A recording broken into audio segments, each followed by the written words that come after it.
I arrived at my own penthouse. My ex-wife and her new husband said loudly, "Who let him in?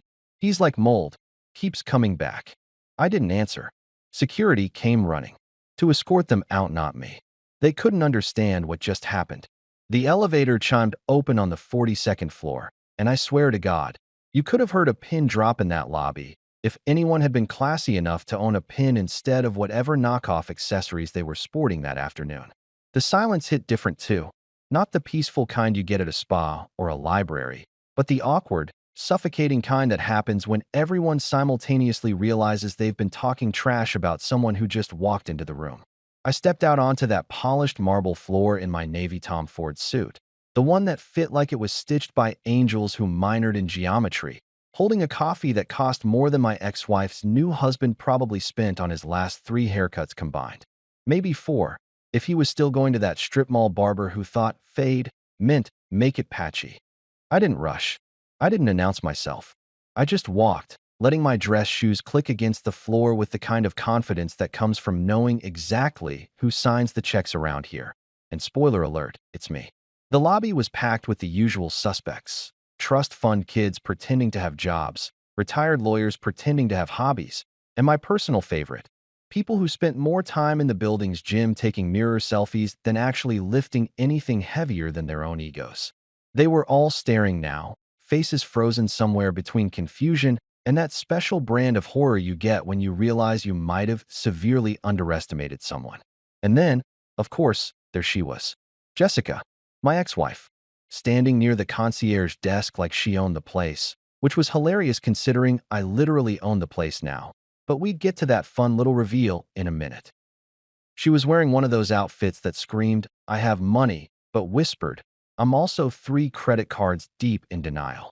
Her voice cut through the silence like nails on a chalkboard, or better yet, like someone dragging a fork across a plate at a fancy restaurant while everyone else is trying to enjoy their overpriced scallops.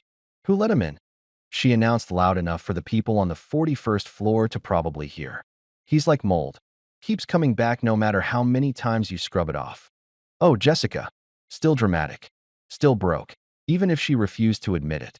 Still acting like the universe revolved around her and her overpriced handbag collection. I almost laughed, but I'm a professional now, so I just took a slow sip of my coffee instead, letting the moment marinate. The thing about people like Jessica is they never learn that silence can be a weapon. They fill every gap with noise because they're terrified of what might happen if they actually had to sit with their own thoughts for 5 consecutive seconds. I didn't answer her, didn't even glance in her direction, which I knew would piss her off more than any comeback I could have delivered. When you've been married to someone for 3 years, you learn their triggers, and Jessica's biggest one was being ignored. She craved attention the way plants crave sunlight. Except plants actually contribute oxygen to the world, so really, there's no comparison. The lobby was still frozen, everyone waiting to see what would happen next, like this was some kind of reality TV show, and they were all extras hoping to get camera time.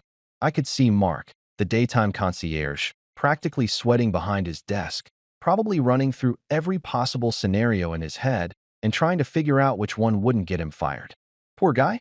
He was good at his job, always remembered names, always had packages ready before you even asked. I made a mental note to slip him a nice bonus later for having to deal with this circus. That's when I heard the footsteps.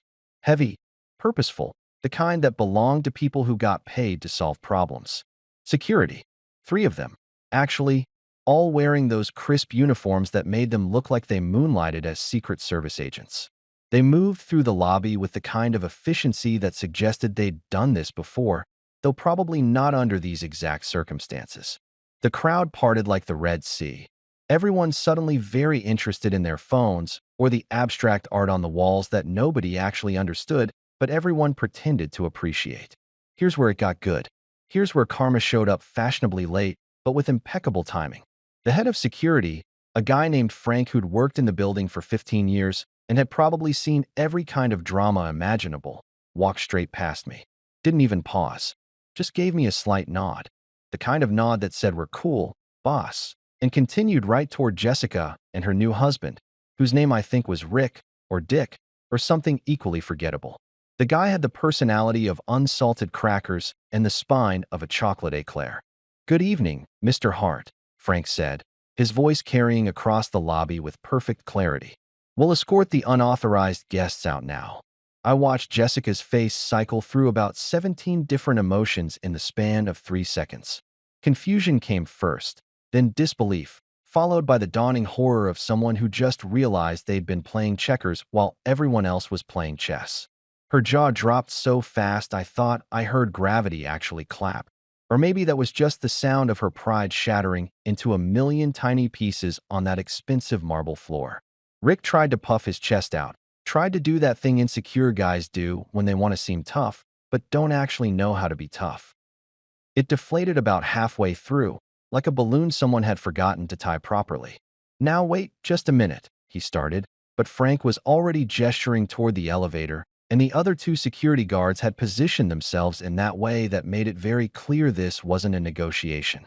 "There must be some mistake," Jessica managed to sputter, her voice climbing about 3 octaves higher than usual. "We live here. We have every right to be here. He's the one who shouldn't be allowed in this building." I could have jumped in, could have explained everything right then and there. But where's the fun in that? Instead, I just stood there, sipping my coffee, watching the scene unfold like it was the season finale of my favorite show. Watching them get escorted out of what used to be, well, what they thought was still, their penthouse was honestly the most peaceful cardio I'd ever done. Better than yoga, better than meditation, better than those overpriced wellness retreats where people pay thousands of dollars to sit in silence and find themselves. As Frank guided them toward the elevator, Jessica kept twisting around, trying to make eye contact with me, probably hoping I'd intervene or at least acknowledge the absurdity of the situation. But I just raised my coffee cup slightly, a tiny salute to the universe's sense of humor, and smiled. Not a big smile, not a gloating smile, just a small, satisfied smile that said everything that needed to be said. The elevator doors closed on Jessica's protests and Rick's impotent indignation, and just like that, the lobby came back to life. People started moving again, whispering to each other, probably already composing texts and social media posts about what they'd just witnessed.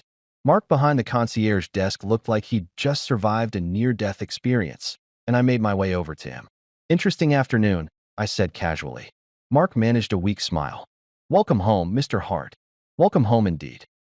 Mold always finds its way back, and sometimes it brings the deed to the building with it. As the elevator doors slid shut behind Jessica and Rick, or Dick, honestly, I still wasn't sure and didn't care enough to check. I caught my reflection in the mirrored wall panels of the lobby. You know those mirrors they install in expensive buildings that somehow make everyone look better than they actually do? Like they've got some kind of Instagram filter built into the glass. Yeah, I was standing there looking at myself, and for once, I actually liked what I saw. Calm, controlled, maybe a little smug, sure, but in a polite, revenge served cold on marble floors with a side of poetic justice kind of way. My tie was straight. My hair was doing that thing where it looked expensive without looking like I tried too hard.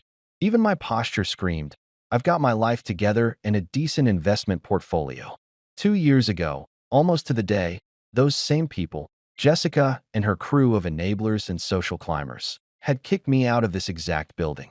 Well, technically the building management had done the physical kicking, but Jessica had been the one orchestrating the whole performance like she was conducting a symphony of humiliation. I remember that day with the kind of clarity that makes you wonder if trauma just burns certain memories into your brain with a blowtorch. They'd called me a charity case with bad luck and worse taste, which was rich coming from people who thought decorating with live, laugh, love signs counted as having personality. I can still see it playing out in my head like some kind of twisted movie I never wanted to be the star of. Me, carrying cardboard boxes that were too heavy and too full because I'd run out of packing tape and had to use that cheap clear tape that doesn't actually stick to anything. Walking past Jessica's designer heels. Those red-bottomed Louboutins she'd bought with what was technically our joint account, but practically her personal shopping fund. She'd been standing there in the lobby, arms crossed, wearing sunglasses indoors like she was some kind of celebrity hiding from paparazzi, except the only cameras around belonged to the building's security system. Her boyfriend at the time. Yeah, she'd already moved on before the divorce papers were even filed, because apparently that's what people with traditional values do these days, had been there too. Some finance bro named Chad or Brad, or one of those names that sound like a tennis grunt.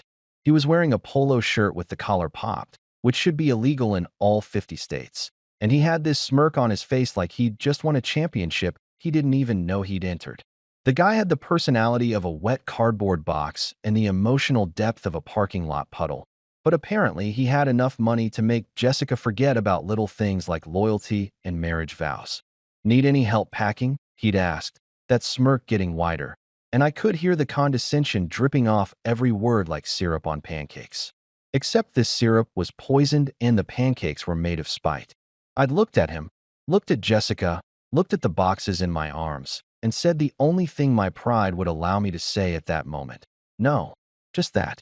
No explanation. No additional commentary. Just a flat, definitive no.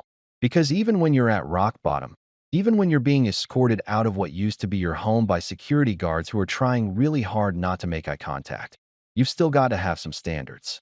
I prefer doing my own heavy lifting, always have. Builds character.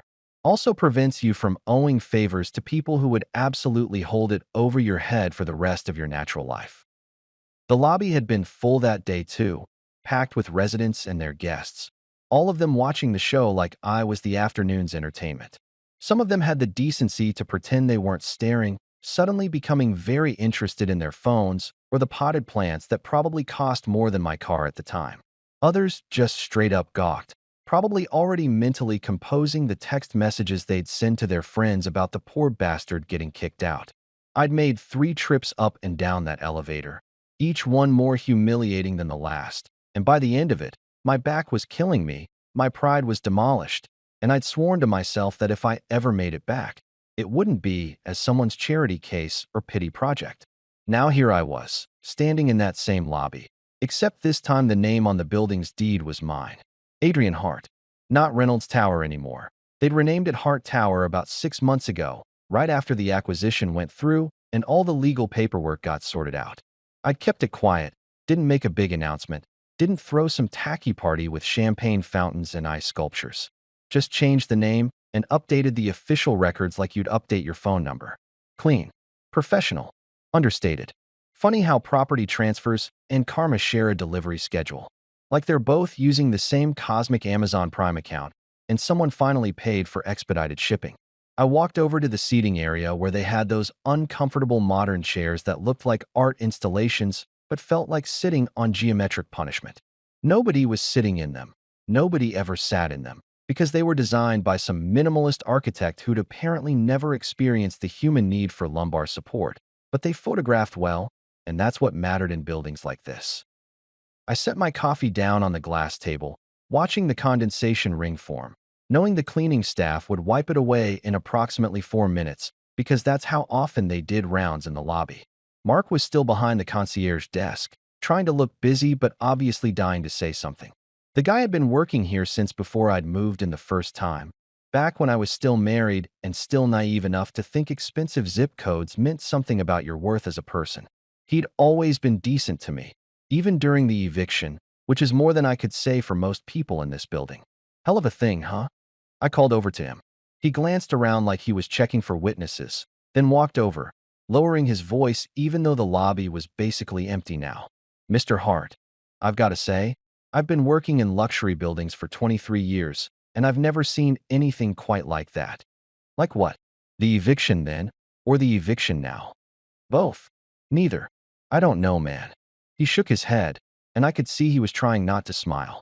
When you left 2 years ago, she was up here every day for a month, making sure everyone knew you were gone. Talking about how she'd upgraded her life. How she'd moved on to better things. Better things meaning what? A guy who thinks craft beer is a personality trait. Mark actually laughed at that. A real laugh, not the polite chuckle people give when they're trying to stay professional. You want to know the really funny part?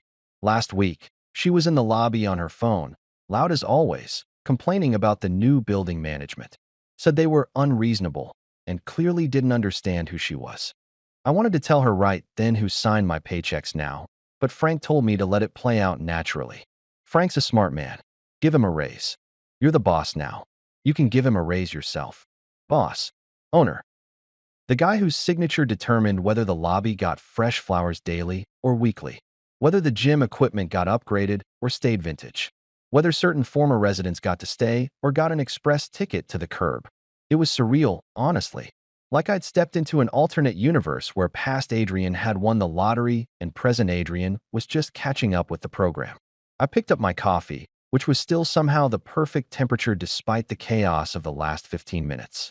You know what the weirdest part is, Mark? I don't even feel that good about it. I thought I would. Thought it'd be this big, triumphant moment where I felt vindicated and powerful and all that stuff they talk about in those revenge movies. But mostly I just feel tired.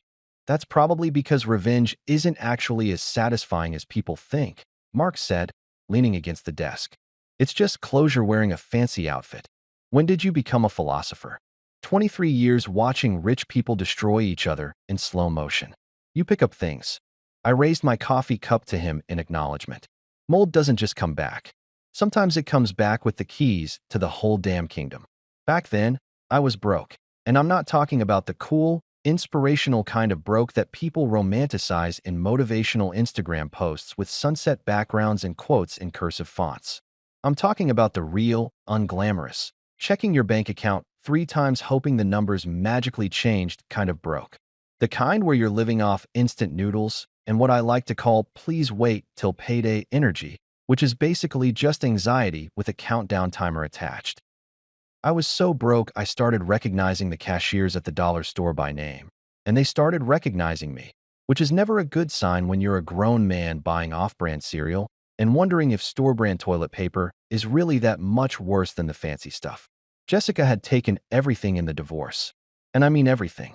The condo with the view that made visitors think we were more successful than we actually were. The car, a BMW that I'd saved 2 years for and she'd driven maybe 6 times before deciding it wasn't her style anymore. She even took the dog, this golden retriever named Murphy who literally liked me better. I'm not being petty about this, it's documented fact. That dog would sleep at the foot of my side of the bed, would bring his toys to me, would lose his mind with excitement when I came home from work. But Jessica got him in the settlement because her lawyer was better than mine, which is just a nice way of saying she could afford someone who went to an actual law school instead of whatever online program my guy had stumbled through. Everyone told me to move on. Friends, family, that one cousin who sells essential oils and thinks she's a life coach because she read a self-help book once. Just move on, Adrian. They'd say, like moving on was as simple as changing channels or switching laundry detergent brands. There's plenty of fish in the sea, which is a terrible saying when you think about it, because the ocean is also full of trash and things that want to kill you. So maybe we should retire that particular metaphor. But I did move on, just not in the direction anyone expected. I moved straight into a business idea that nearly killed me before it paid off, which is apparently the only way good ideas work these days. You've got to almost die first. It's like a prerequisite or something. I'd been working in logistics for a company that shipped industrial parts, and I'd noticed something that everyone else seemed to have missed. The entire system was held together with duct tape and prayers. Companies were losing millions because their tracking systems were stuck in 1995, using software that looked like it was designed by someone who'd only seen computers in science fiction movies. So I did what any recently divorced, newly homeless, definitely desperate person would do. I built a logistics platform from scratch. So I did what any recently divorced, newly homeless, definitely desperate person would do. I built a logistics platform from scratch. In my studio apartment, which was really just a room with a bathroom attached and a kitchenette that consisted of a hot plate and a mini fridge that made concerning noises at 3 in the morning. I taught myself coding from YouTube videos and library books, because apparently when you're broke, you can't afford those fancy online courses that promise to make you a tech genius in 6 weeks. I spent 18-hour days staring at my laptop screen until my eyes felt like they'd been replaced with sandpaper, living off coffee that tasted like regret and whatever was on sale at the grocery store. The pitching to investors phase was its own special kind of hell. I must have sent out 300 emails to venture capital firms, angel investors, and anyone who'd ever invested in anything more ambitious than a lemonade stand. I got maybe 15 responses, and 12 of those were automated rejections that somehow still managed to feel personal. The other 3 were meetings that went about as well as you'd expect when you show up to a sleek downtown office wearing a suit you bought at a thrift store and pitch a logistics platform to people who couldn't even spell logistics without autocorrect. There was this one guy, venture capitalist named Preston Montgomery III, because of course there was a 3 in his name, who couldn't even be bothered to remember my name during the entire 30-minute meeting. He kept calling me Aaron and Andrew, and at one point just hey you. His office had windows that overlooked the entire city, the kind of view that costs more per month than most people's mortgages, and he sat there in his designer chair eating sushi that probably cost more than my rent, asking me questions like, but how do you monetize synergy? Which isn't even a real question, Preston. Synergy isn't a thing you monetize. It's a buzzword people use when they want to sound smart in meetings. I remember leaving that office, riding the elevator down 40 floors, walking out onto the street, and just standing there for a minute watching people rush past in their expensive clothes heading to their expensive lunches. I had $12 in my bank account. 12. I couldn't even buy the sushi Preston had been eating. I could maybe afford the little plastic wrapper it came in. But here's the thing about rock bottom.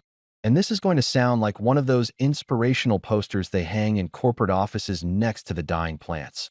When you're at rock bottom, you've got nothing left to lose. It's weirdly liberating. All the fear about failing disappears because you've already failed by every conventional metric. Your wife left you. Your friends stopped returning calls. Your family looks at you with that mixture of pity and disappointment usually reserved for pets that keep having accidents on the carpet. So I kept going. I spent nights sleeping in warehouses, literally curling up on a sleeping bag between boxes of industrial equipment, because one of the warehouse managers, a guy named Tommy who'd been in logistics for 30 years and had more common sense than every investor I'd pitched combined, believed in what I was building. He let me test my platform on his operations, gave me real-world data, actual problems to solve. While everyone else was at home dreaming about yachts and vacation homes, and whatever rich people dream about, I was in a warehouse that smelled like cardboard and motor oil, debugging code, and trying to figure out why the GPS tracking module kept thinking shipments were being delivered to the middle of the Atlantic Ocean. Tommy became my first real supporter. He didn't have money to invest. Warehouse managers don't exactly swim in disposable income. But he had something better, credibility. When I finally got my platform working, when I could show real results from a real warehouse operation, Tommy vouched for me. He made calls to people he knew in the industry, showed them the numbers, explained how my system had cut his processing time by 40% and reduced errors by even more. Those calls led to more meetings. Better meetings. Meetings with people who actually listened instead of checking their phones every 30 seconds. I landed my first client, a mid-sized shipping company that was desperate enough to try something new. Then another. Then another. The platform worked. The word spread. Suddenly, the same investors who'd ignored my emails were calling me, asking if I was still looking for funding, which is corporate speak for, we screwed up and now we want to pretend we didn't. Now those same investors who couldn't spell my name, looking at you, Preston Synergy Montgomery III, were begging me to sign autographs on contracts, like I was some kind of celebrity instead of just a guy who got tired of eating ramen and decided to do something about it. Life's funny like that. It gives you lemons, watches you struggle to make lemonade with no sugar and questionable water. Then if you hold on long enough and don't die from stubbornness, it lets you buy the entire orchard, the lemon processing plant, and Preston's fancy office building just for spite. While Jessica was busy posting pictures of her penthouse on Instagram with captions like "living my best life" and "blessings on blessings" accompanied by way too many sparkle emojis and hashtags that nobody actually searches for, I was busy doing something a little more substantial. I was buying the company that owned the building. The whole building. All 47 floors of it. Including the penthouse she was photographing from 17 different angles like she was running a real estate showing for her 3,000 followers who were probably mostly bots anyway. The acquisition took about 4 months from start to finish, which in the world of commercial real estate might as well be light speed. Normally, these things drag on longer than a family dinner where someone mentions politics. Just endless negotiations and due diligence and lawyers arguing about comma placements in contracts like they're defending doctoral theses. But I had something most buyers don't have, motivation that went beyond just return on investment. I had spite. Beautiful, focused, financially backed spite. And let me tell you, spite is one hell of a motivator when you combine it with actual capital and a team of lawyers who bill by the quarter hour. My attorney, A woman named Patricia Chun, who could probably negotiate world peace if we paid her enough and gave her decent coffee, had looked at me like I'd lost my mind when I first told her what I wanted to do. We were sitting in her office, all glass and steel and those weird modern chairs that cost a fortune but feel like sitting on geometry, and I'd just laid out my plan to acquire Reynolds Property Group, the company that owned Hart Tower, which at that point was still called Reynolds Tower because I hadn't gotten around to the fun part yet. Let me get this straight, Patricia had said, taking off her glasses and rubbing the bridge of her nose in that way people do when they're trying to process something that seems simultaneously brilliant and insane. You want to buy an entire property management company, which owns 17 buildings across 3 states, just so you can own one specific building where your ex-wife currently lives? When you say it like that, it sounds petty. Adrian, it is petty. It's the most expensive petty I've ever seen, and I once represented a guy who bought a yacht just to park it in front of his business rival's beach house and block the view. Okay, but hear me out, I'd said, leaning forward in my chair. One of the few comfortable ones in her office, probably kept specifically for clients having minor breakdowns. Reynolds Property Group is actually undervalued right now. Their management's been cutting corners. They've got 3 buildings with major tenant complaints, and their stock price has been dropping for 18 months. This isn't just about revenge. This is about revenge that also happens to be a sound financial investment. Patricia had stared at me for a solid 10 seconds, then started laughing. Not polite laughter either. Real, genuine laughter that made her assistant peek through the glass door to make sure everything was okay. You know what? Fine. Let's buy a property company out of spite. I've handled weirder cases this month alone. The due diligence process was intense. We're talking hundreds of documents, financial statements going back a decade, property surveys, tenant agreements, maintenance records, and enough legal paperwork to fill a small library. I had a whole team working on it. Patricia and her associates, a commercial real estate specialist named David who drank energy drinks like they were water and probably had never experienced a normal sleep cycle, and a financial analyst who kept sending me spreadsheets so detailed I needed spreadsheets to understand the spreadsheets. Meanwhile, Jessica was completely oblivious. She was living in the penthouse, posting her little pictures, hosting her little brunches with friends who complimented her throw pillows and pretended to care about her opinions on Rose. She'd started a lifestyle blog, because of course she had, called Heart to Heart Living, which was using my last name for her brand even though she'd literally divorced me. The blog was exactly what you'd expect, poorly written posts about finding yourself after heartbreak and embracing luxury mindfully, accompanied by photos of her doing yoga on the balcony at sunset, filtered within an inch of reality. One of her posts from that time. I had my assistant Jason pull up the archive later because I'm petty enough to keep receipts, had been titled "This Penthouse is My Sanctuary." She'd written this whole thing about how the apartment represented her new chapter and how she'd manifested this abundance through positive energy and unwavering faith. No mention of the fact that she was living there because I'd paid the down payment during our marriage, or that her new husband Rick was 3 months behind on his share of the HOA fees, which I know because those records became my records once the acquisition went through. The day the deal finalized was a Tuesday. I remember because Tuesdays are typically boring in the business world. All the important stuff happens on Mondays or Fridays for dramatic effect. But this particular Tuesday was special. I was sitting in a conference room with Patricia, David, and about 6 other people whose job titles I still don't fully understand, signing document after document while a notary watched and officially stamped things. My hand cramped up around page 47. By page 80-something, I'd lost all feeling in my fingers. But by the final signature, I owned Reynolds Property Group, which meant I owned 17 buildings including the one currently housing my ex-wife's Instagram photo shoots. Patricia slid the final document across the table. Congratulations, Adrian. You're now in the property management business. How does it feel? Expensive.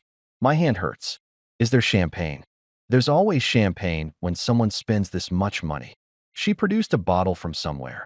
I suspect she keeps them stocked for occasions exactly like this. And we toasted to what she called the most elaborate real estate revenge plot of the decade. I didn't throw a party, didn't make a big announcement on social media or send out press releases or do any of the performative nonsense that people usually do when they acquire companies. I just smiled, went home to my temporary apartment across town, and drafted a very polite, very professional memo to building management. Well, I say drafted. Patricia's team actually wrote it because apparently there are legal ways to say things and illegal ways to say things, and I kept using the illegal ways because they were more satisfying. The final version read something like, "Dear Reynolds Tower Management Team, please be advised that effective immediately, ownership of Reynolds Property Group has transferred to Hart Enterprises, LLC. Kindly update all access privileges, security protocols, and official documentation to reflect the following. Building owner and primary authority, Mr. Adrian Hart. Please ensure all staff members are informed of this change in ownership structure. Additionally, please begin the process of updating building signage to reflect the new designation, Hart Tower. Thank you for your continued professionalism and service." Professional. Polite. Absolutely devastating if you knew the context. The memo went out on a Wednesday morning at 9 a.m. sharp. I made sure it was sent to every single person on the management team, the security staff, the maintenance crew, and all the department heads. I wanted zero confusion about who signed the paychecks now. The building manager called me within 20 minutes, sounding slightly panicked, asking if this was real or some kind of elaborate prank. I assured him it was very real and that his job was safe as long as he followed the new protocols, which seemed to calm him down considerably. Apparently, Jessica missed the email. Actually, several emails. The building management had sent out 3 separate notifications to all residents about the ownership change, and she'd ignored every single one. Probably too busy curating her Instagram feed or writing blog posts about living authentically while using Valencia filter on every photo. Her husband Rick had missed them too, which tracked because the guy had the attention span of a goldfish with ADD. So when she stood there in the lobby that fateful day, shouting about mold and access privileges, and who did I think I was waltzing into her building, I'd felt something close to joy. Pure, uncomplicated joy mixed with a healthy dose of vindication and just a sprinkle of "I told you so" energy. "You can't do this," she'd shrieked, her voice hitting notes that probably shattered glass somewhere in the building. I'd taken a slow, deliberate sip of my coffee, the expensive kind from that place downtown that spelled your name wrong on purpose because they thought it was quirky, and smiled. "Technically, I can. I've got the paperwork, the keys, and the Wi-Fi password. You can keep the drama, though. That's all yours." Her face had gone through more color changes than a mood ring in a sauna. "The Wi-Fi password. Changed it yesterday. It's told you so, 2023. Capital T, capital Y, capital S. No spaces." Looking back, maybe that was overkill. But sometimes overkill is exactly the right amount of kill. 2 days after the Great Lobby eviction, which is what I'd started calling it in my head, complete with capital letters because it deserved that level of respect, I got an invitation in the mail. Not email, actual physical mail, which immediately told me this was either very important or very pretentious. And in circles like these, it was usually both. The envelope was gold. Not yellow, not cream, not champagne-colored, gold. Like someone had melted down a Grammy and turned it into stationery. It was thick too, the kind of paper stock that probably costs more per sheet than my entire grocery bill used to cost per week back in my ramen days. I was sitting in my new office, the one that came with the whole owning a property management company package, when my assistant Jason brought it in on a silver tray like he was auditioning for Downton Abbey. Jason was 26, fresh out of business school, and had the kind of enthusiasm about corporate life that made me simultaneously nostalgic and exhausted. The kid wore 3-piece suits to work every day like he was cosplaying as a 1920s banker, and he took his coffee black because he'd read somewhere that's what powerful people do, even though I'd caught him grimacing after every sip. "This just came by courier, Mr. Hart," Jason said, setting the tray down on my desk with the kind of reverence usually reserved for holy relics or bomb components. The guy who delivered it was wearing a tuxedo. At 11 in the morning. On a Thursday. "Of course he was," I said, picking up the envelope and feeling its weight. Because regular delivery people wearing regular clothes would be too pedestrian for whatever's inside this thing. I opened it carefully, not because I was worried about damaging it, but because I was genuinely curious if gold leaf would flake off and make a mess on my desk. Inside was an invitation printed on cardstock so thick it could probably stop a bullet. The text was in that fancy calligraphy font that takes 5 minutes to read because half the letters look like they're having identity crises. The Montgomery Estates Charity Gala, I read aloud. An evening of elegance and philanthropy benefiting the Children's Literacy Foundation. I flipped the card over. Hosted by Mr. and Mrs. Richard Morrison. Jason's eyes went wide. Wait, isn't Morrison your ex-wife's new last name? Sure is. She didn't waste any time changing it either. Had the paperwork filed before their marriage license probably even dried. I kept reading. Black tie required. $500 minimum donation at the door. Cocktail hour at 7. Dinner at 8. Silent auction throughout the evening.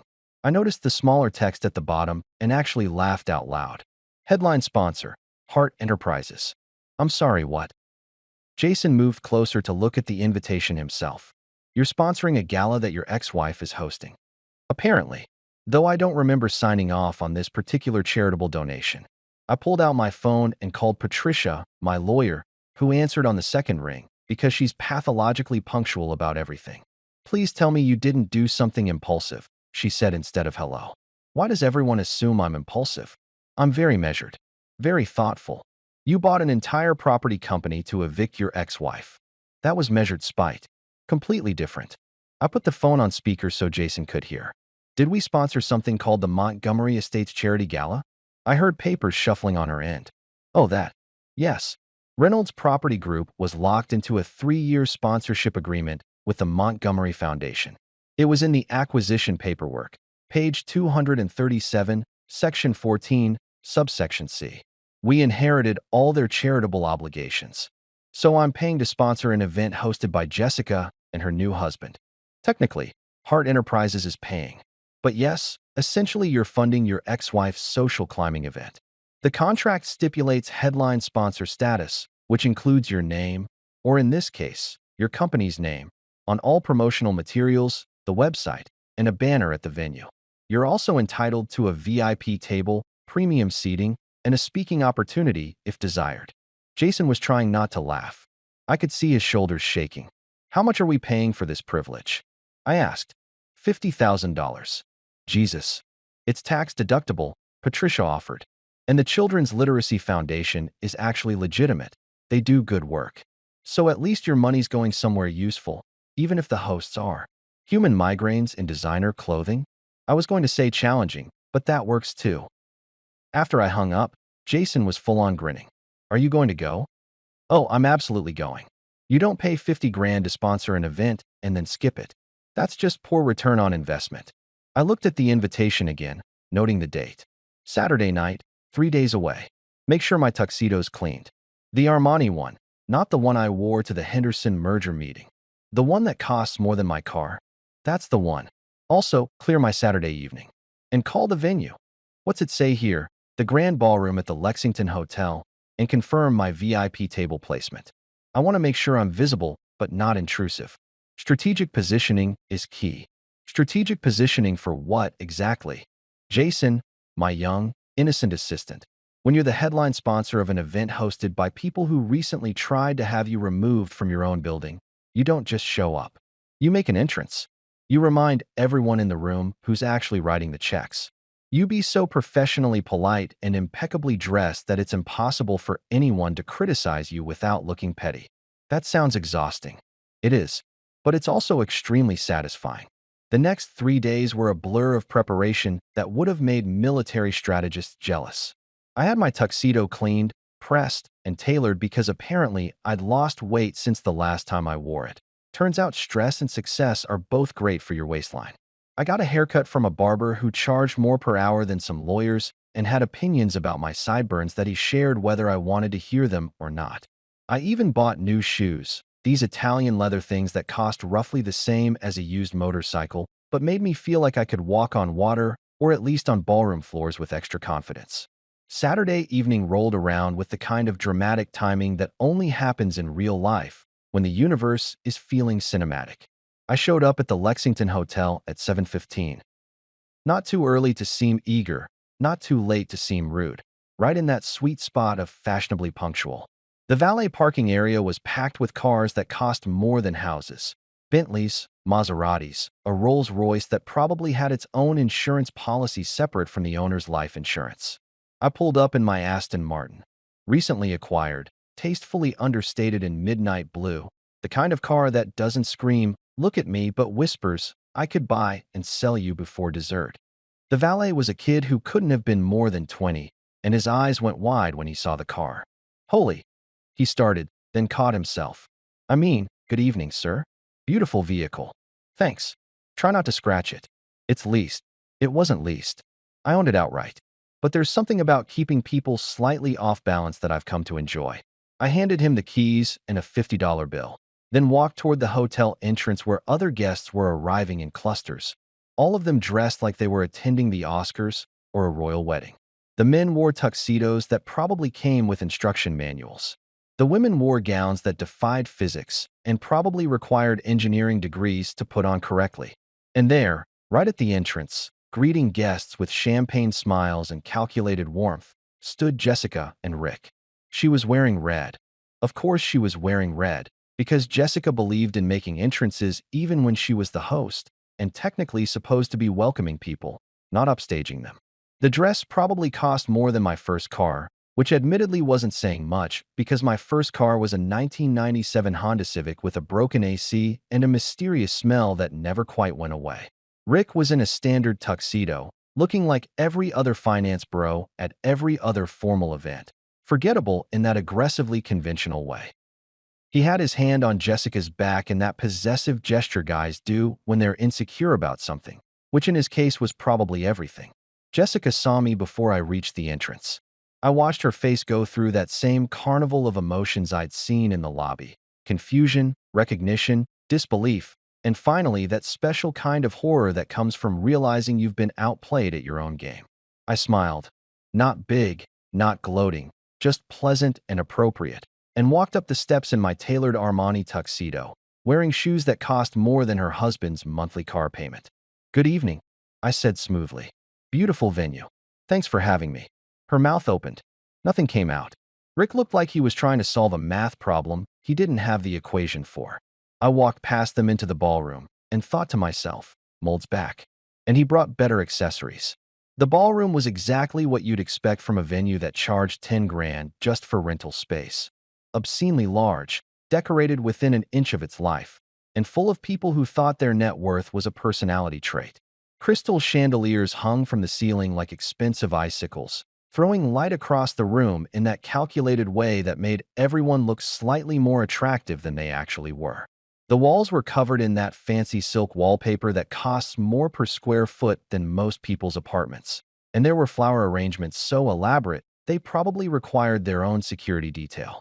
I grabbed a champagne flute from a passing waiter, a college kid who looked like he was reconsidering his life choices with every tray he carried, and did a slow scan of the room. The usual suspects were all here: old money trying to stay relevant, new money trying to seem respectable, and a whole bunch of people in between pretending they belonged in either category. I recognized a few faces from the business section of the newspaper, a couple of local politicians who showed up to anything with an open bar and photo opportunities, and at least 3 people I'd pitched my logistics platform to back in the day who'd told me I was too ambitious and didn't understand the market. One of those people, a venture capitalist named Gregory something or other who wore bow ties unironically, actually made eye contact with me from across the room, and I watched his face go through the 5 stages of recognition: confusion, realization, panic, forced smile, and finally that desperate look people get when they're trying to remember if they were an asshole to you in the past and need to do damage control. He started walking toward me, probably to congratulate me on my success and pretend he'd always believed in me. But I smoothly turned and walked in the opposite direction because I wasn't ready to be that forgiving yet. Maybe later. Maybe after my 3rd champagne. I was admiring an ice sculpture that was carved into the shape of a book. Get it? Literacy Foundation? Books. Very clever. When I felt someone approaching with the kind of determined energy that usually precedes a scene. I didn't even need to turn around to know who it was. Jessica had this particular way of walking in heels that sounded like a metronome set to aggressive, and I'd been hearing it in my nightmares for the better part of 2 years. "Enjoying your little visit, Adrian?" she said. appearing at my elbow like a designer-dressed ghost with an attitude problem. Her voice was low but sharp, like she was trying to stab me with words while maintaining plausible deniability for anyone watching.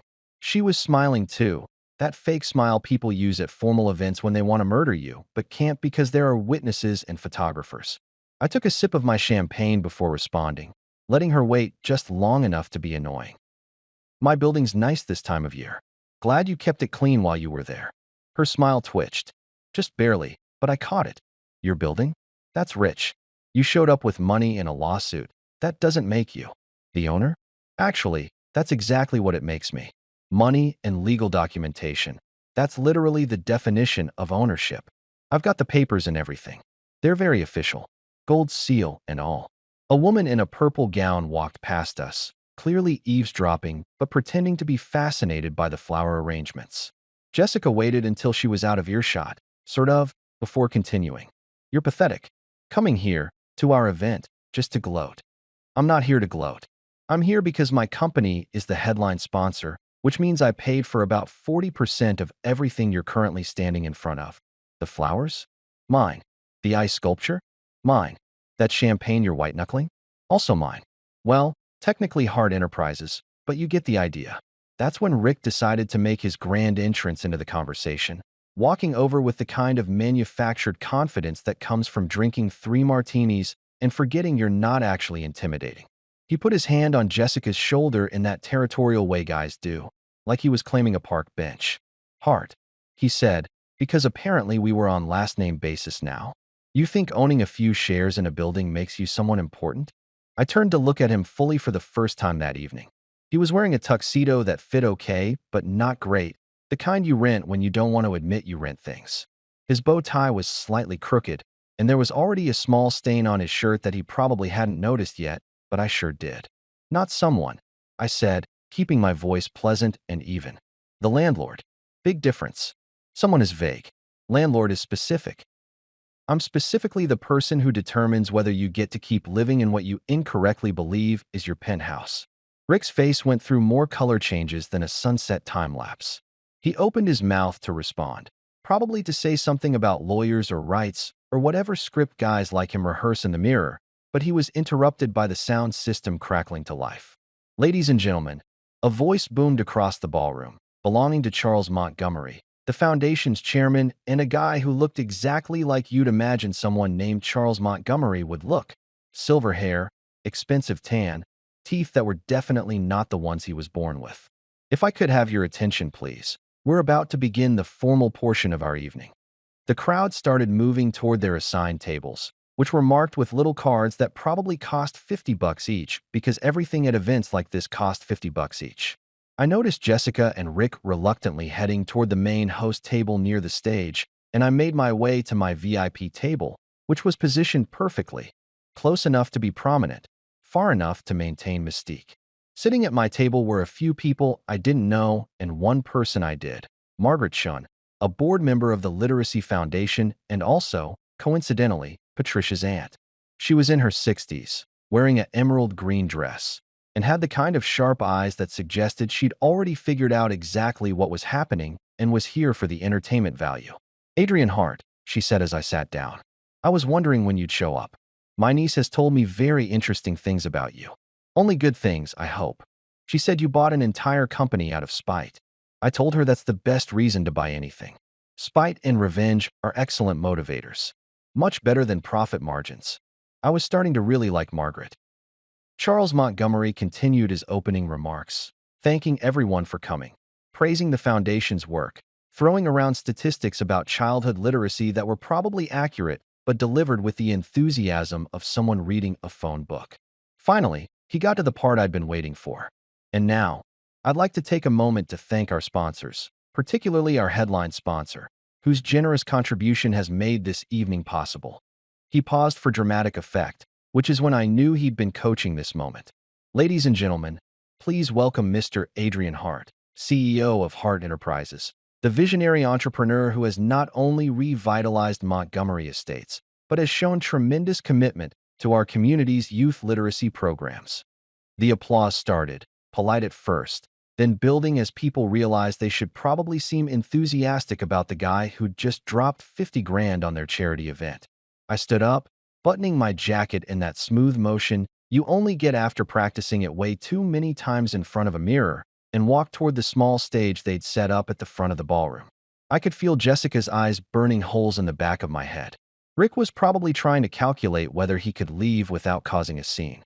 Margaret was definitely smiling behind her champagne glass. I took the microphone from Charles, who was beaming like a proud parent, completely oblivious to the interpersonal drama unfolding in his fancy ballroom. The spotlight hit my face, which was annoying because now I couldn't see most of the audience, but I could feel them watching, waiting to see what I'd say. "Thank you, Charles, and thank you all for being here tonight." I started, keeping my voice warm and genuine, because rule number one of public speaking is pretending you actually want to be public speaking. The Children's Literacy Foundation does incredible work, and I'm honored that Heart Enterprises can play a small part in supporting their mission. I paused, glancing toward where I knew Jessica and Rick were sitting, even though I couldn't actually see them through the spotlight glare. You know, life has a funny way of bringing us full circle. Sometimes you find yourself in rooms you never expected to be in, supporting causes you care about, surrounded by people who, I let that hang for just a second, might have underestimated what you were capable of. A few chuckles rippled through the crowd. They could sense something coming. Some people get thrown out of rooms, metaphorically speaking, of course, just so they can come back owning the entire floor. Or in some cases, the entire building. More laughter now, louder, because wealthy people love a good underdog comeback story, especially when they're watching it happen in real time at an open bar event. But tonight isn't about real estate or business deals. It's about giving kids the tools they need to read, to learn, to build their own success stories. So let's focus on that. Let's make this night count for them. The applause was genuine this time, enthusiastic even. I handed the microphone back to Charles and walked back to my table, where Margaret was full-on grinning. "That was beautifully subtle," she said. "You humiliated them without technically saying anything humiliating. That's an art form." I sat down and picked up my champagne. I had good teachers. Across the room, Jessica was staring at her plate. Rick was checking his phone, probably Googling how to disappear from a gala without anyone noticing. The crowd laughed and chatted and returned to their expensive dinners. Jessica didn't.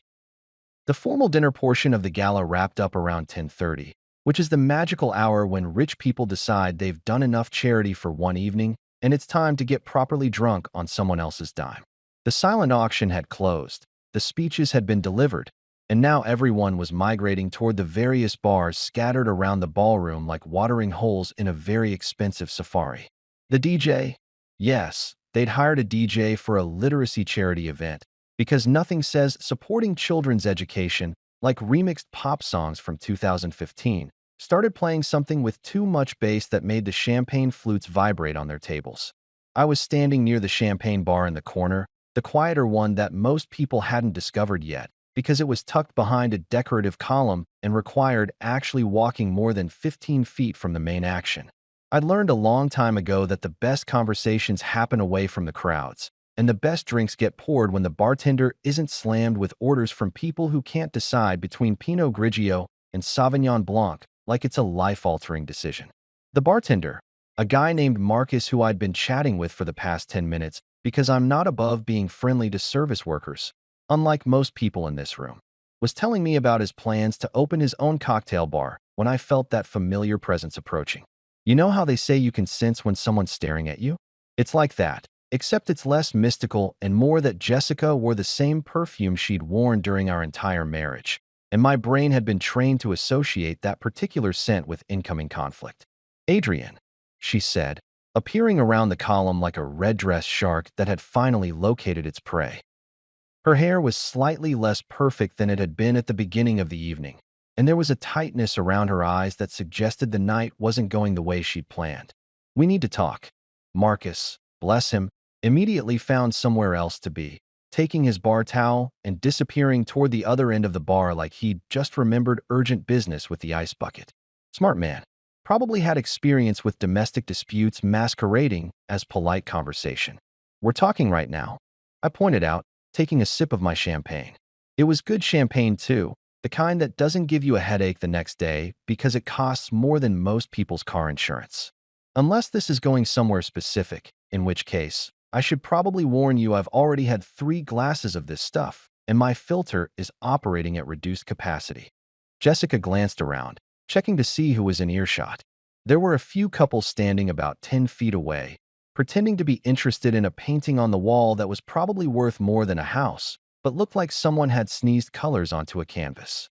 Her friend Melissa, or was it Madison? One of those M names that all sound the same, was hovering near the main bar, very obviously watching us while pretending to text someone. "You love this, don't you?" Jessica hissed, keeping her voice low but somehow managing to make it sound like she was yelling through a megaphone. "It's a skill, really, being passive-aggressive at formal events. They should teach classes. You love humiliating me in front of everyone I know." I considered this while taking another sip of champagne. "Not really," I said, being honest for possibly the first time all evening. "It's just a bonus. Like getting fries with your burger when you only ordered the burger. Unexpected but welcome." Her jaw clenched. She had this thing she did when she was angry where her left eye would twitch slightly, and it was twitching now like it was trying to send Morse code. This whole thing, buying the building, showing up here, that speech, it's all just you trying to prove something. Prove what exactly? That I'm successful? That I survived our divorce? That I can wear a tuxedo without looking like I'm playing dress up? I set my champagne glass down on the bar. "Jessica, here's the thing you never understood about me. I'm not doing any of this to prove anything to you. I'm doing it because I can, and because it turns out I'm actually pretty good at it. You think you've won?" Her voice was getting higher now, that pitch that dogs can probably hear from 3 blocks away. The couple near the painting had stopped pretending to care about art and were now fully invested in our conversation. "You think buying a building and throwing money at a charity makes you better than me? You're still alone, Adrian. You're still the same guy who spent his Friday nights working instead of living. You're still—" "Going to stop you right there," I interrupted, holding up one hand. "First of all, yes, I'm alone. I prefer my own company these days. It's quieter, more predictable, and I actually return my own phone calls, which is more than I can say for some people. I let that sink in for a second. Second, those Friday nights working? That's what paid for this tuxedo, this building, and about 40% of your party. So maybe let's not criticize the work ethic that's currently funding your social calendar." Melissa or Madison had moved closer, no longer even pretending to be subtle about eavesdropping.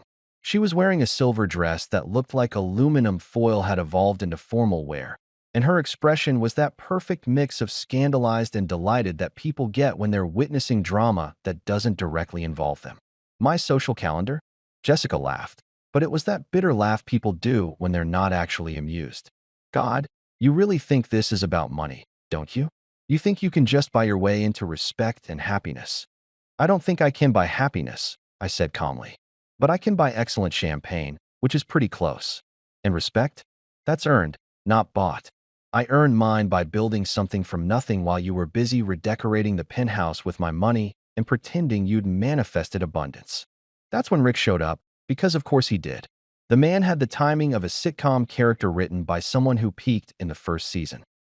He was loosening his bow tie, actually untying it and letting it hang around his neck like he was in a cologne commercial, and his face had that particular flush that comes from either anger, alcohol, or both. "Everything okay here?" he asked, which was code for, "I'm inserting myself into this situation even though nobody asked me to." "Everything's fantastic," I said brightly. "Your wife and I were just discussing business models and personal growth." Very stimulating conversation. Rick stepped closer, trying to do that thing where guys use their physical presence to be intimidating. Except he was maybe an inch taller than me and had definitely skipped leg day for the past decade.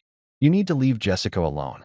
This whole thing," he waved his hand vaguely, encompassing the ballroom, the evening, possibly the entire concept of my existence. "It's harassment. We could get lawyers involved." I actually laughed at that. Couldn't help it. "Lawyers? Buddy, I've got lawyers. I've got a whole firm of lawyers. I've got lawyers who have lawyers." I leaned in slightly, lowering my voice. "And here's the fun part. I've already paid yours." The silence that followed was so complete you could hear the DJ transitioning between songs in the other room. Rick's face went through a color palette that would have made a sunset jealous. Red, purple, almost gray. Melissa or Madison had her hand over her mouth like she was trying to hold in a laugh or a gasp or possibly both. What? Jessica said, her voice barely above a whisper. Your legal fees from the divorce, I explained, speaking slowly like I was addressing children or people who'd had way too much champagne. The firm you used? Thompson, Becker, and Associates? They called me about 6 months ago because you were behind on your payments. Way behind. Like, we're considering collections behind. So I paid it. All of it. $37,000 and some change. Rick started, but I wasn't finished. I paid it because it was easier than listening to your lawyers harass my lawyers about your lawyers not getting paid. And also because there was something deeply satisfying about literally paying for the legal representation that helped take everything from me. It's poetic, in a karmic sort of way. Jessica looked like she'd been slapped with a fish. A expensive fish, but still a fish. Rick was trying to formulate words, his mouth opening and closing like he was trying to remember how language worked. Melissa or Madison had pulled out her phone and was definitely texting someone, probably everyone she knew. That shut him up faster than a Wi-Fi outage. I muttered, more to myself than anyone else, but Jessica heard it, and her eyes started twitching again, faster this time. She started. Heading out, actually, I said, checking my watch.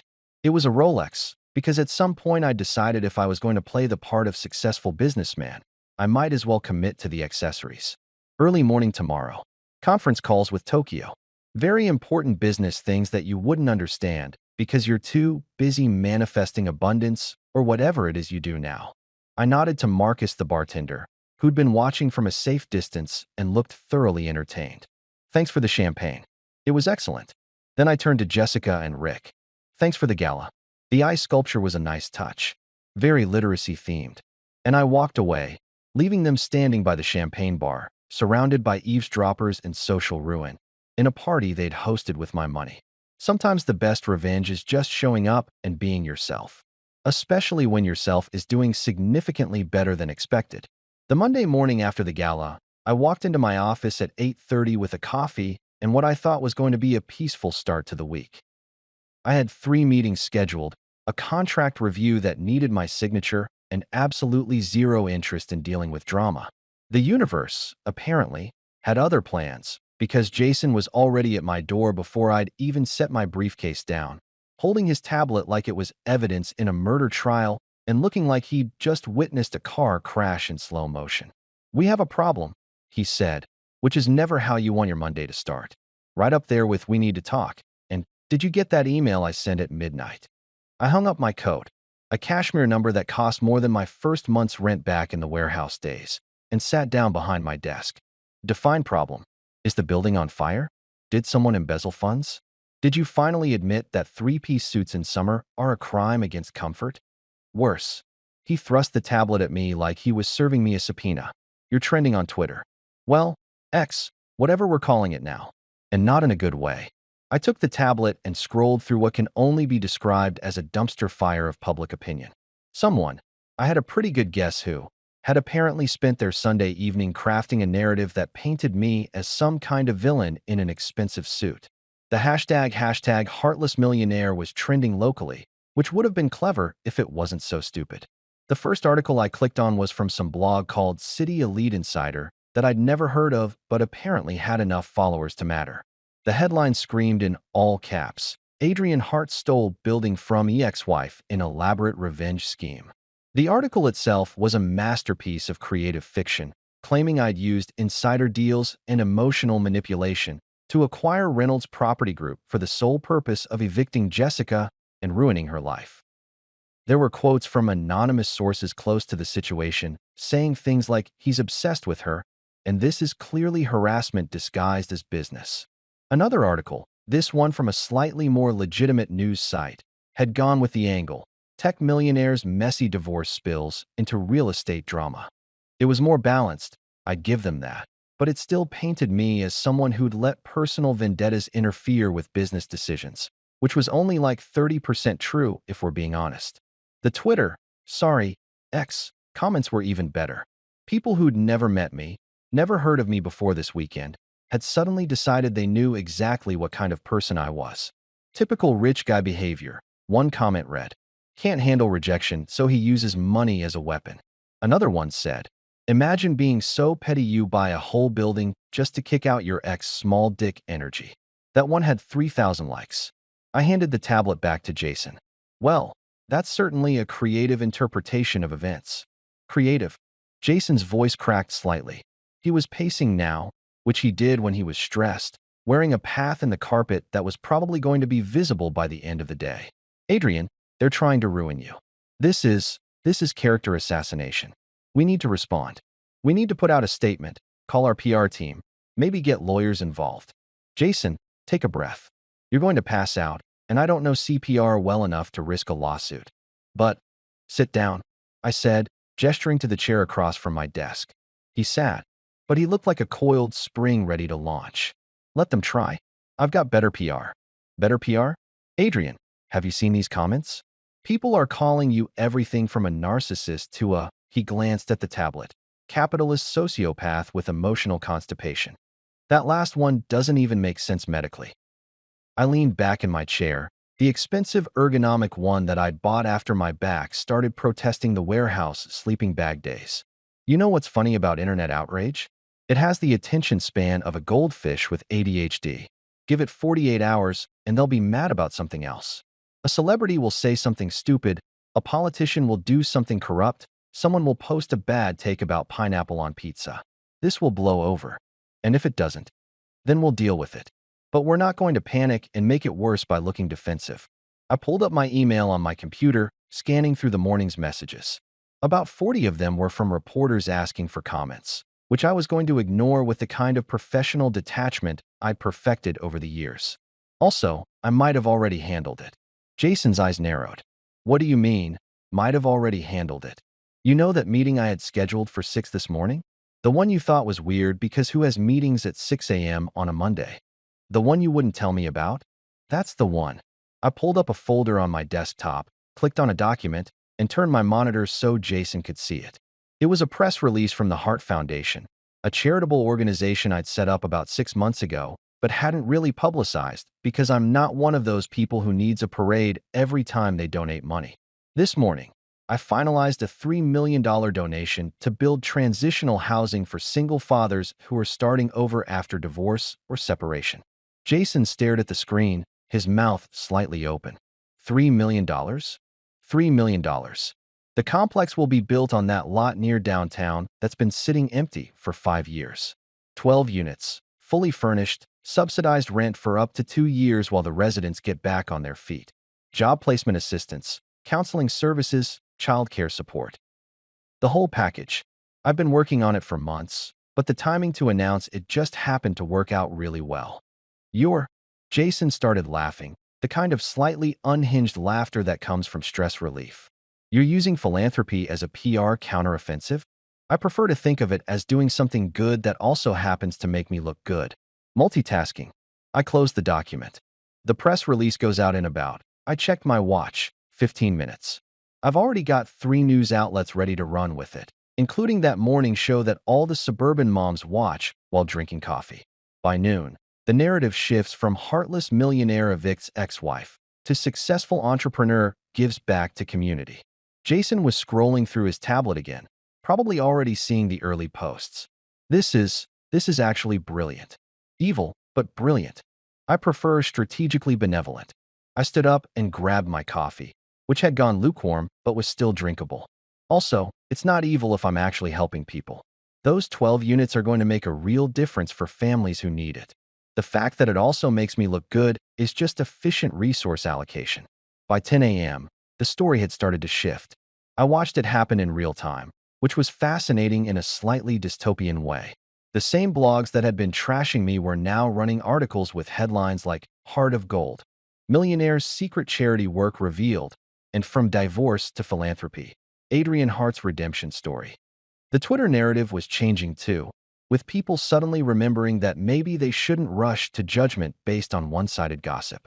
My favorite comment, which I absolutely did not screenshot and save even though Jason claims he saw me do exactly that, said, "Y'all were really out here calling this man heartless, and he's literally building housing for struggling dads.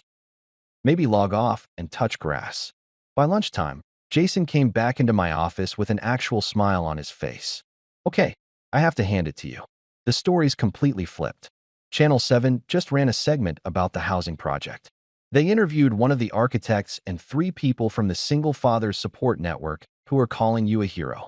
I'm not a hero, I said, signing the contract I'd been reviewing.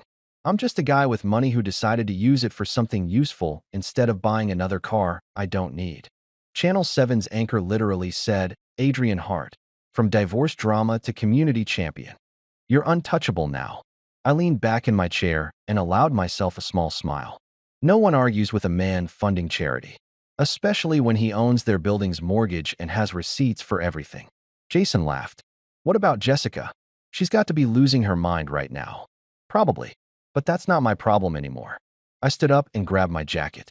Come on, we've got that site inspection at 2. Let's go see what $3 million of good PR looks like when it's actually helping people.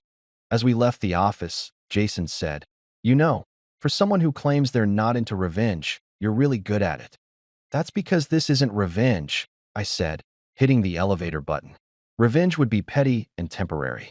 This is just me living well, which they say is the best revenge, except I'm also building houses for people who need them, so really everyone wins. Except the people who were spreading lies about me. They just look dumb. So it's revenge with benefits? It's philanthropy with timing. There's a difference. The elevator doors opened, and we stepped inside. Sometimes the best way to win isn't to fight back directly. It's to do something so genuinely good that your critics look like assholes for criticizing you in the first place. That's not revenge. That's just strategy. That night, I was sitting in my temporary apartment, the one I'd been renting across town while I figured out what to do with the penthouse situation, drinking a scotch that cost more than my weekly grocery budget used to cost, and staring out at the city lights like I was in some kind of noir film. It was around 11:30, late enough that most normal people were either asleep or pretending they were going to sleep soon, and my phone lit up on the coffee table with a number I hadn't seen in months but still recognized immediately, because some things get burned into your brain whether you want them there or not. Jessica. I stared at the phone for 3 rings, debating whether to answer or let it go to voicemail and deal with whatever this was in the morning when I had more emotional energy and fewer drinks in my system. But curiosity won out. It always does, and I picked up on the 4th ring. Hello, I said, keeping my voice neutral, the kind of neutral you use when you're talking to telemarketers or ex-wives who might be calling to yell at you. There was a pause on the other end, long enough that I almost thought she'd pocket-dialed me, which would have been both disappointing and hilarious. Then I heard her breathe, and when she spoke, her voice wasn't sharp anymore. It wasn't that weaponized tone she'd used at the gala or in the lobby or during approximately 80% of our marriage. It was quiet, tired, almost vulnerable, which was so unlike Jessica that I actually checked my phone screen to make sure I'd answered the right call. You really went through with it, she whispered, and I could hear something in her voice that might have been admiration or might have been defeat or might have been both fighting for dominance. The housing project, the donation, everything. You made everyone adore you. I took a sip of my scotch, letting the burn settle before responding. I didn't make them adore me, Jess. I just stopped caring if they didn't. Turns out when you stop performing for other people's approval, you accidentally become more likable. Who knew? There was silence on the line. Not the angry silence that used to fill our apartment during fights, but something different. Thoughtful, maybe. I could hear traffic in the background on her end, which meant she was either outside or had a window open, and I wondered where she was and why she'd chosen tonight to call. Then, so quietly I almost missed it. I'm sorry. I sat up straighter on the couch, nearly spilling my drink because those were 2 words I never thought I'd hear from Jessica Morrison, formerly Jessica Hart. Formerly the woman who'd told me during our divorce proceedings that she had nothing to apologize for because personal growth sometimes requires leaving people behind. That was a direct quote. I'd written it down at the time because it was so absurd I needed documentation. I didn't gloat, didn't throw it back in her face, didn't do any of the things I'd imagined doing during those long nights in the warehouse when I was building my company and running on spite and instant coffee. I just stared out the window at the city lights and said what I'd wanted to say for 2 years, but never had the chance to. I never wanted to take what was yours, Jess. The building, the penthouse, any of it. I just wanted peace. I wanted to not feel like a failure every time I saw your Instagram posts or heard through mutual friends about your new life. I wanted to build something that was mine. She sighed, and it was the kind of sigh that carries weight, the kind that says everything words can't quite capture. I don't know who I am without the heart name, she said, and there was something raw in her voice that made me remember why I'd married her in the first place. Back before the money and the status and the Instagram followers became more important than actual human connection. I chuckled, not meanly, just with the kind of sad understanding that comes from watching someone struggle with something you've already figured out. That's the problem, Jess. You kept the name, but you lost the meaning. Heart isn't just a name. It's not a brand or a status symbol or something you put on your lifestyle blog to get clicks. It meant something once. It meant building something real, working for something that mattered, being someone beyond the designer clothes and the penthouse views. I know, she whispered. Do you, though? Another pause. Longer this time. I heard her breathe, heard what might have been traffic or might have been wind, heard the silence of two people who used to know everything about each other trying to remember how to talk like human beings instead of opposing lawyers. I should let you go, she finally said. I wanted you to know that I see what you're doing. The housing project. Helping those families. That's the Adrian I married. Before everything got complicated. Everything was always complicated, Jess. We just pretended it wasn't. Yeah, we did. She paused. Good night, Adrian. Good night. The line went dead, and I sat there holding my phone, staring at the call log showing 4 minutes and 37 seconds of conversation that felt like it should have been either much longer or much shorter. I finished my scotch and poured another, smaller this time, and thought about apologies and growth and whether people can actually change or if they just get better at pretending.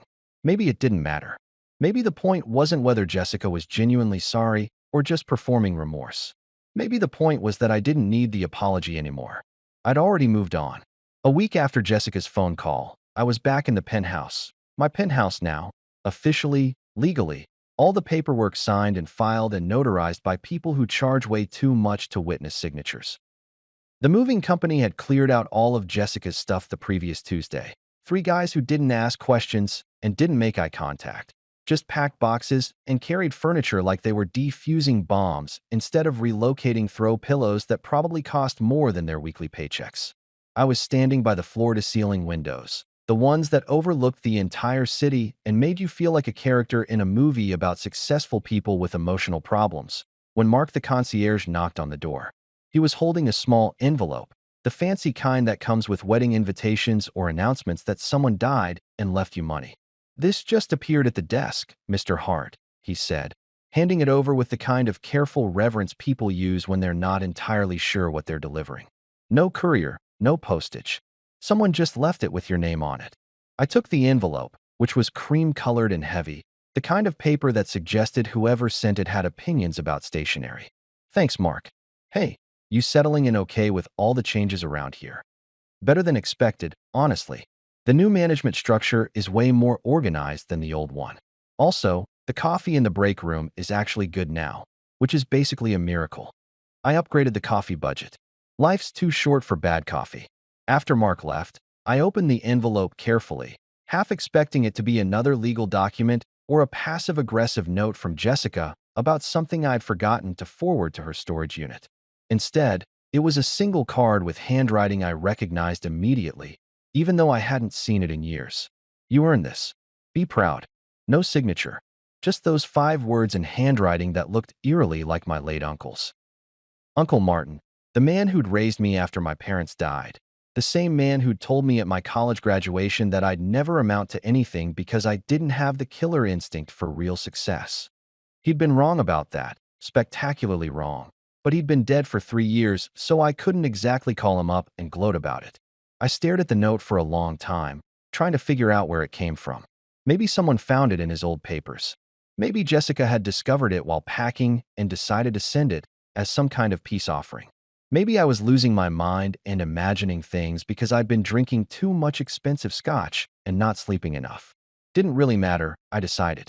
The message was true regardless of who wrote it, or when, or why.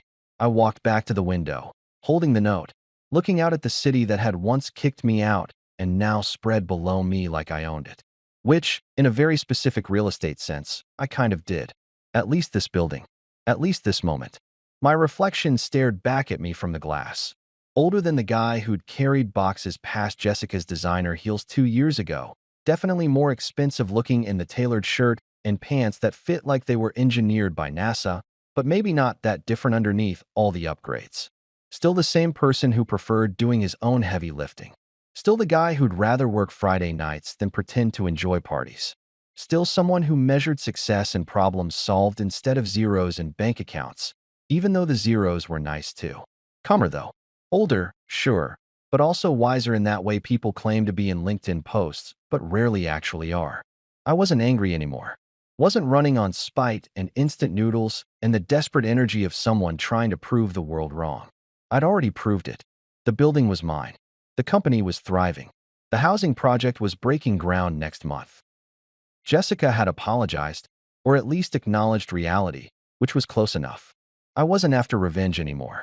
That ship had sailed, and honestly, it had been less satisfying than advertised. Revenge is like junk food. Tastes great in the moment, but leaves you feeling empty afterward. What I wanted now was peace. Actual peace. The kind where you wake up without immediately checking your phone to see who's trying to destroy you on social media.